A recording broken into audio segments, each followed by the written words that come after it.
Hi friends, ಎಲ್ಲರಿಗೂ ನಮಸ್ಕಾರ.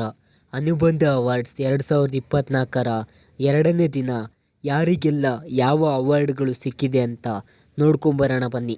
ಮೊದಲನೇದಾಗಿ ಇವತ್ತಿನ ಮೊಟ್ಟ ಮೊದಲೆಯ ಅವಾರ್ಡನ್ನು, ಮನೆ ಮೆಚ್ಚಿದ ಸಹೋದರಿ ಅವಾರ್ಡನ್ನು ಭಾಗ್ಯಲಕ್ಷ್ಮಿ ಸೀರಿಯಲ್ಗೆ ಪೂಜಾ ಅವರಿಗೆ ಸಿಕ್ಕಿದೆ ಅಂತ ಹೇಳ್ಬೋದು.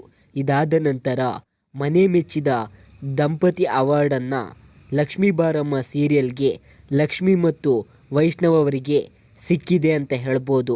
ಮತ್ತು ಈ ವರ್ಷದ ಉತ್ತಮ ನಿರ್ದೇಶನ ಅವಾರ್ಡನ್ನು ಯಶವಂತ್ ಪಾಂಡು ಅವರಿಗೆ ಸಿಕ್ಕಿದೆ. ಮತ್ತು ಜನಮೆಚ್ಚಿದ ಶಕುನಿ ಅವಾರ್ಡನ್ನು ಭಾಗ್ಯಲಕ್ಷ್ಮಿ ಸೀರಿಯಲ್ಗೆ ತಾಂಡವ್ ಅವರಿಗೆ ಸಿಕ್ಕಿದೆ. ಇದಾದ ನಂತರ ಜನಮೆಚ್ಚಿದ ಜೋಡಿ ಅವಾರ್ಡನ್ನು ರಾಮಚಾರಿ ಸೀರಿಯಲ್ಗೆ ಚಾರು ಮತ್ತು ರಾಮಚಾರಿ ಅವರಿಗೆ ಸಿಕ್ಕಿದೆ. ಮತ್ತು ಈ ವರ್ಷದ ಮನೆ ಮೆಚ್ಚಿದ ಮಾವ ಅವಾರ್ಡನ್ನು ರಾಮಚಾರಿ ಸೀರಿಯಲ್ಗೆ ನಾರಾಯಣ್ ಆಚಾರ್ ಅವರಿಗೆ ಸಿಕ್ಕಿದೆ ಅಂತ ಹೇಳ್ಬೋದು. ಹಾಗೆಯೇ ಜನಮೆಚ್ಚಿದ ಕಮಿಡಿಯನ್ ಅವಾರ್ಡನ್ನು ಗಿಚ್ಚಿ ಗಿಲಿ ಗಿಲಿ ಸೀಸನ್ 3ರ ವಿನ್ನರ್ ಆದಂತಹ ಕಾರ್ತಿಕ್ ಅವರು ಪಡೆದುಕೊಂಡಿದ್ದಾರೆ.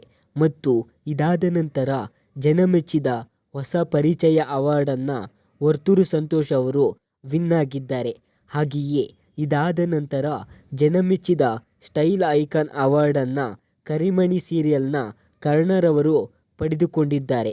ಮತ್ತು ಈ ವರ್ಷದ ಜನಮೆಚ್ಚಿದ ಎಂಟರ್ಟೈನ್ಮೆಂಟ್ ಅವಾರ್ಡನ್ನು ಪ್ರಿಯಾಂಕಾ ಕಾಮತ್ ಅವರು ಪಡೆದುಕೊಂಡಿದ್ದಾರೆ. ಹಾಗೆಯೇ 2024ರ best rated non fiction show ಅವಾರ್ಡನ್ನು ಬಿಗ್ ಬಾಸ್ ಕನ್ನಡ ಸೀಸನ್ 10 ಕಾರ್ಯಕ್ರಮ ವಿನ್ ಆಗಿದೆ ಅಂತ ಹೇಳ್ಬೋದು. ಇದಾದ ನಂತರ ಕೊನೆಯ ಅವಾರ್ಡ್ ಅಂದರೆ ಮನೆ ಮೆಚ್ಚಿದ ಅತ್ತೆ ಅವಾರ್ಡನ್ನು ಭಾಗ್ಯಲಕ್ಷ್ಮಿ ಸೀರಿಯಲ್ಗೆ ಕುಸುಮರವರು ಪಡೆದುಕೊಂಡಿದ್ದಾರೆ. ಇದಿಷ್ಟು ಅನುಬಂಧ ಅವಾರ್ಡ್ಸ್ 2024ರ ಎರಡನೇ ದಿನದ ಸಂಪೂರ್ಣ ಅಪ್ಡೇಟ್ಸ್ ಆಗಿದೆ. Thank you friends.